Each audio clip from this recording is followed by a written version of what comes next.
안녕하십니까. 방금 스마트폰 용량이 한계에 달해서 끊어졌는데요. 기존 파일 중에 하나를 업로드하고 용량이 그만큼 룸이 발생이 돼서 추가로 약 17분 정도 촬영할 수 있을 것 같습니다. 자, 제가 소개해드렸던 그 나폴레옹의 수많은 명언 중에 마지막으로 좀 시간을 할애해서 말씀드린다는 명언을 말씀드리겠습니다. 자, 이런 말을 했습니다. 지도자란 희망을 파는 상인이다. 라는 말을 했습니다. 자, 동서고금을 막론하고 국가의 지도자라는 것은 그 지도자 신분은 요즘으로 치면 주로 대통령이죠. 국가의 국민들에게 희망을 줘야 된다 이런 의미인데요. 현재는 힘들지만 앞으로는 비전이 있다, 희망이 있다, 뭔가 의욕을 사기를 진작시켜주는 그러한 언행을 해야 된다, 그런 취지라고 볼 수 있는데요. 자, 그 대표적인 사례를 제가 소개해드리겠습니다. 자, 지금부터 제가 9개월 전에 출판했던 이 책에 소개되어 있는 내용이기도 한데요. 자, 제2차 세계대전 중에서 제가 덩케르크 철수작전과 영국 본토 항공전 등에 관하여 소개해드린 그 대목에도 나오는 말이기도 합니다. 자, 바로 윈스턴 처칠입니다. 영국의 윈스턴 처칠. 지금부터 21년 전 제가 마라톤을 시작했던 연도이기도 한데요. 2002년도입니다. 지금부터 21년 전이니까 2002년 한일 월드컵이 있었던 연도에 영국의 BBC 방송국에서 영국인 100만 명을 대상으로 설문조사를 했는데요. 영국을 빛낸 가장 위대한 인물이 누구냐? 랭킹 1위가 바로 2차 세계대전을 승리로 이끌었던 영국의 윈스턴 처칠입니다. 윈스턴 처칠은 2차 세계대전이 한창 진행 중이던 그 시기에 영국의 61대 총리를 했고 또 잠깐 물러났다가 또 1951년부터 54년까지는 또 영국의 63대 총리까지 했었고요. 또 1953년 제 63대 총리 시절에는 제2차 세계대전이라는 제목의 회고록 6권으로 노벨 문학상까지 수상했던 인물이기도 한데요. 이분이 바로 아까 나폴레옹의 명언 중에 지도자란 희망을 파는 상인이다 라는 그 명언에 딱 걸맞은 대표적인 인물이 제2차 세계대전을 승리로 이끌었던 윈스턴 처칠이라고 생각돼서 윈스턴 처칠을 소개해드리겠습니다. 자, 윈스턴 처칠은 1940년 5월 10일에 영국의 61대 총리가 됐고요. 그로부터 불과 16일 후인 1940년 5월 26일부터 6월 4일까지 딱 열흘 동안 결행했던 작전이 인류 역사상 최대 규모의 철수 작전인 덩케르크 철수 작전이고요. 영화 덩케르크의 자세히 묘사가 됩니다. 자, 그 작전은 유럽 대륙에서 독일의 아돌프 히틀러가 파죽지세로 유럽 대륙을 다 쓸어버리는 점령해가는 과정에서 프랑스 북서부 해안 지역으로 유럽 대륙에 파견됐던 영국군 23만 명의 병력과 프랑스, 벨기에 연합군 11만 명의 병력, 합계 34만 명의 병력을 최소의 희생만 치르고 영국 본토로 무사하게 철수시켰던 작전이고 그게 인류 전쟁사에서 최대 규모의 철수 작전입니다. 그 철수 병력이 보존이 됐었기 때문에 그로부터 약 4년 후인 1944년 6월 6일 노르망디 상륙작전에서 성공을 해서 유럽 대륙을 다시 회복을 하고 1944년 8월 25일에 4년 3개월 동안 독일 점령하에 있었던 프랑스 파리를 탈환, 수복할 수 있었던 그 원동력이 됐던 게 34만 명의 병력을 보존할 수 있었기 때문에 가능한 건데요. 그게 인류 전쟁사에서 최대 규모의 철수작전인 덩케르크 철수작전입니다. 바로 영국의 61대 총리 윈스턴 처칠이 수상에 취임한 지 딱 16일 만에 결행했던 최초의 작전이고요. 그 열흘 작전을 성공시키면서 그 작전이 종료됐던 1940년 6월 4일에 영국의 윈스턴 처칠은 영국 의회에서 명연설을 합니다. 자, 지도자란 희망을 파는 상인 역할을 했던 대표적인 인물로 윈스턴 처칠을 소개해드리고 있는데요. 덩케르크 철수작전을 열흘 동안 결행해서 성공시킨 그 마지막 날 1940년 6월 4일에 윈스턴 처칠은 영국 의회에서 전시 내각의 수상으로서 총리로서 명연설을 하는데요. 제목은 We shall never surrender. We shall never surrender. 우리는 결코 절대로 항복하지 않을 것입니다. 우리는 독일을 상대로 끝까지 싸울 것입니다. 우리는 나중에 다시 프랑스에 진입해서 프랑스에서 싸울 것입니다. 그 다음에 우리는 상륙 지점에서 싸울 것이고, 우리는 해안에서 싸울 것이며, 우리는 공중에서 싸울 것이며, 우리는 언덕에서 싸울 것이며, 우리는 들판에서 싸울 것이며, 우리는 거리에서 싸울 것이다. 우리는 결코 항복하지 않을 것이다. 우리는 절대로 어떠한 대가를 치를지라도 영국 영토를 절대로 독일에게 빼앗기지 않을 것이다. We shall never surrender. 우리는 결코 절대로 항복하지 않을 것이다 라는 명연설을 했습니다. 자, 그게 덩케르크 철수작전을 완료한 1940년 6월 4일에 했던 윈스턴 처칠의 명연설이고요. 그로부터 약 한 달 후인 1940년 7월 10일부터 10월 말까지 약 석 달 20일간의 영국 본토 항공전이 전개됩니다. 그게 바로 영어로는 배틀 오브 브리튼인데요. 그 영화도 있습니다. 배틀 오브 브리튼. 우리 국내에 소개될 때는 영화 제목이 공군 대전략입니다. 공군 대전략. 그게 영어로 배틀 오브 브리튼, 한글로는 영국 본토 항공전인데요.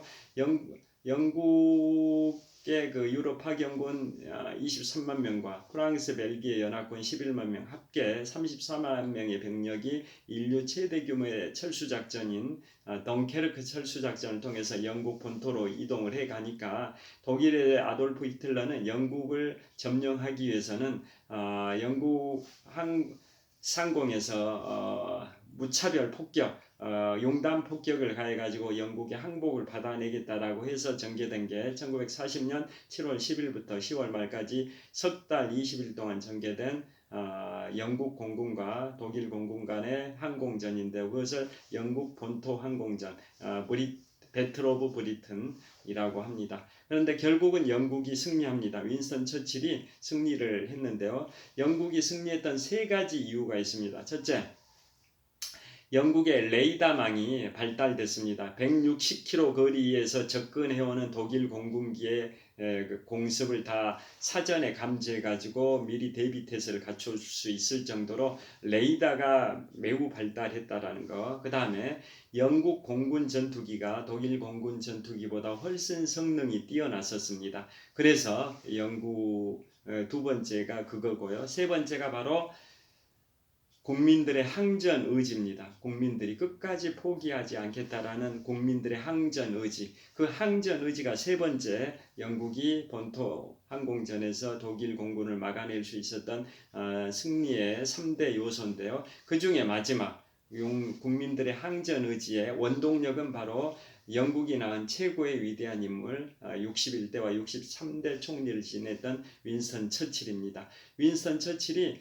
전쟁 중에 수시로 라디오 방송, TV가 없던 시절입니다. 80여 년 전 라디오 방송을 통해서 수시로 대국민 담화를 발표하면서 우리 끝까지 싸워야 된다. 독일을 상대로 항복해서는 안 된다. 결사항전의 각오를 다지는, 사기를 진작시키는, 포기하지 않게 국민들을 독려하는, 그야말로 나폴레옹의 명언, 지도자란 희망을 파는 상인이다 라는 나폴레옹의 명언에 나온 것처럼, 윈스턴 처칠은 국민들을 상대로 희망을 계속적으로 희망을 줬습니다. 비전을 제시했습니다. 그래서 그 유럽 대륙이 대부분 지역, 유럽 대륙 대부분이 독일의 아돌프 히틀러의 점령하에 들어갔지만 영국만은 독일의 점령을 당하지 않았던 그 위대한 역사를 만든 인물이 윈스턴 처칠이고요. 그분은 1940년 5월 10일부터 1945년 7월 27일 포츠담 선언 그때까지 약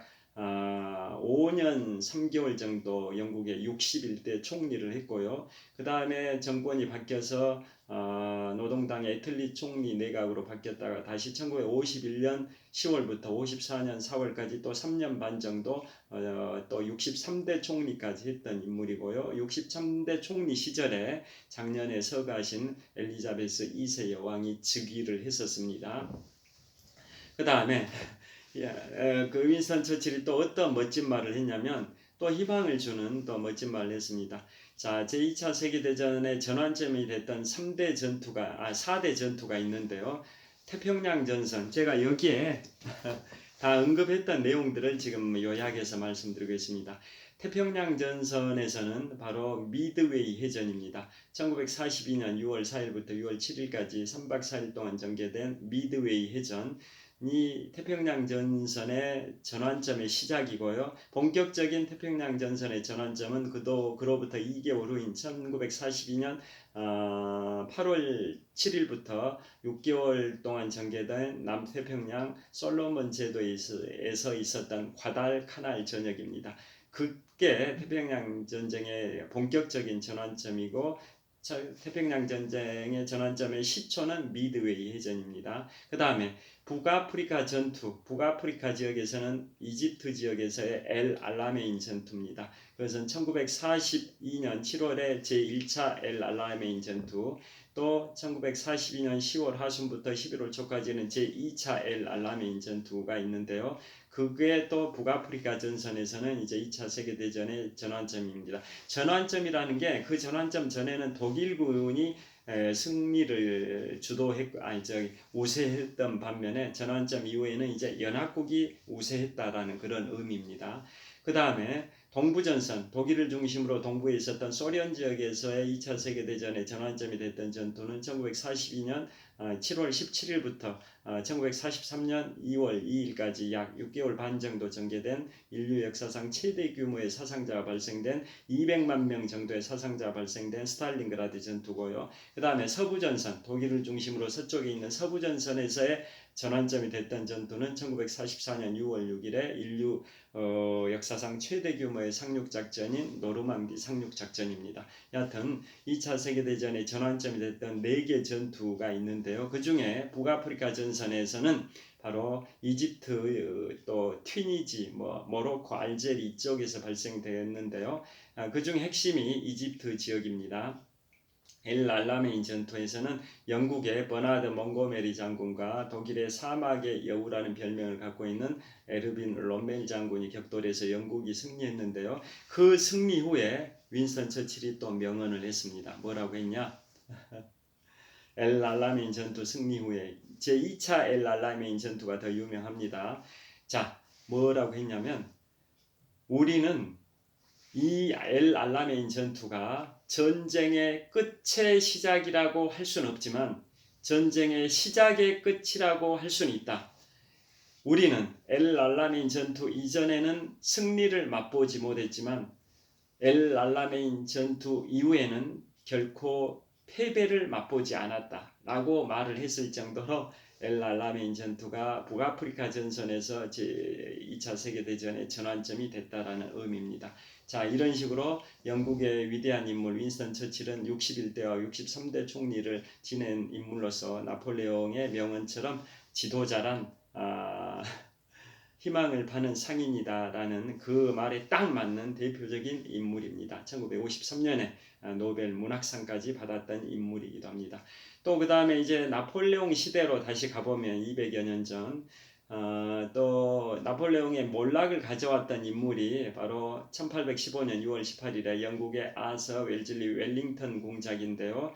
그분은 영국의 25대 총리와 28대 총리를 했습니다. 자, 총리를 두 번씩 한 인물들 윈스턴 처칠, 아서 웰즐리 웰링턴 공작. 웰링턴 공작은 나폴레옹의 몰락을 가져온 워털루 전투 승리의 주역인데요. 25대 총리와 28대 총리를 했습니다. 그 다음에 마지막으로 자 나폴레옹보다 나이가 10살이 많은데 독일의 대문호 괴테는 나폴레옹보다 20살 연상이고 나폴레옹보다 10년 연상인 인물이 영국의 소 윌리엄 피트 수상입니다. 아버지도 수상을 했고 아들도 수상을 했는데 아버지는 대 윌리엄 피트고 아들은 소 윌리엄 피트인데요. 소 윌리엄 피트가 나폴레옹보다 10살 연하 1759년생인데요.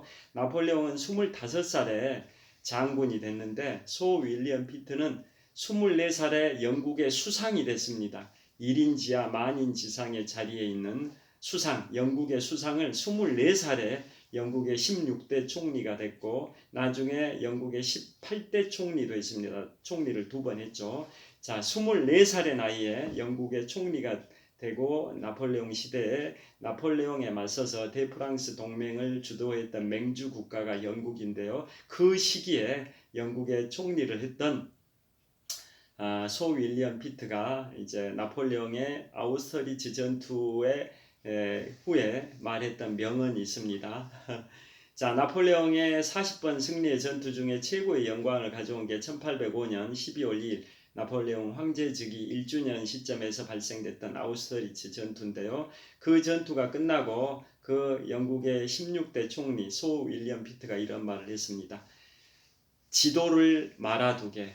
앞으로 10년 정도는 지도 따윈 필요 없을 거네 라는 명언을 했습니다. 즉 유럽 대륙을 평정해서 유럽 대륙의 지도를 새로 작성을 하게 만든 그 나폴레옹이 앞으로 10년 정도는 유럽 대륙을 지배할 거기 때문에 이 유럽 대륙을 새로 점령한 그 새로운 지도는 앞으로 10년 동안 다시 볼 일이 없을 거네. 그러니까 지도를 말아서 창고에다 넣어두게.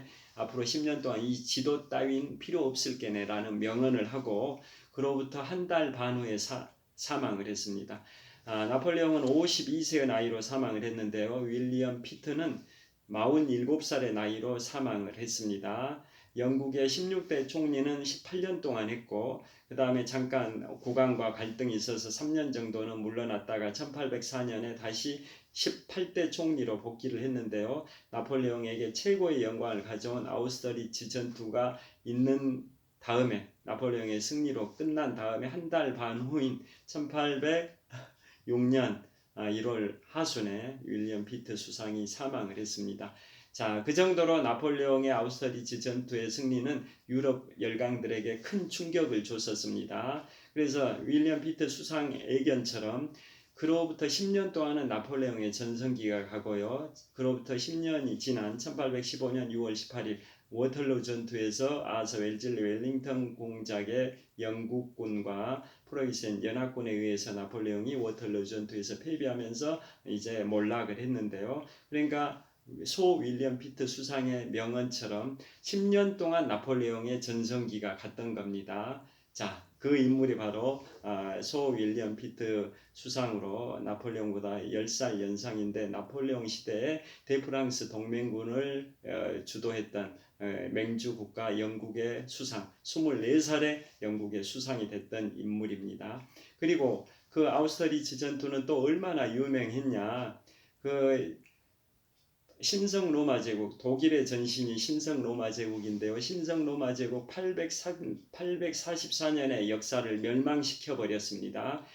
서기 962년에 오토 1세에 의해서 신성 로마 제국이 창건이 됐는데요. 나폴레옹의 아우스터리츠 전투로부터 약 8개월이 지난 1806년 8월에 신성 로마 제국 844년의 역사가 멸망이 되어버렸습니다. 그 정도로 주변 열강에게 충격파를 준 전투가 나폴레옹에게 최고의 영광을 가져온 1805년 12월 2일의 아우스터리츠 전투입니다. 자, 그 정도로 이제 지금까지 말씀드린 게 나폴레옹의 명언 중에 지도자란 희망을 파는 상인이다라는 명언과 관련해서 영국의 윈스턴 처칠 61대 63대 총리에 관해서 말씀드렸고요. 나폴레옹의 몰락을 가져왔던 워털루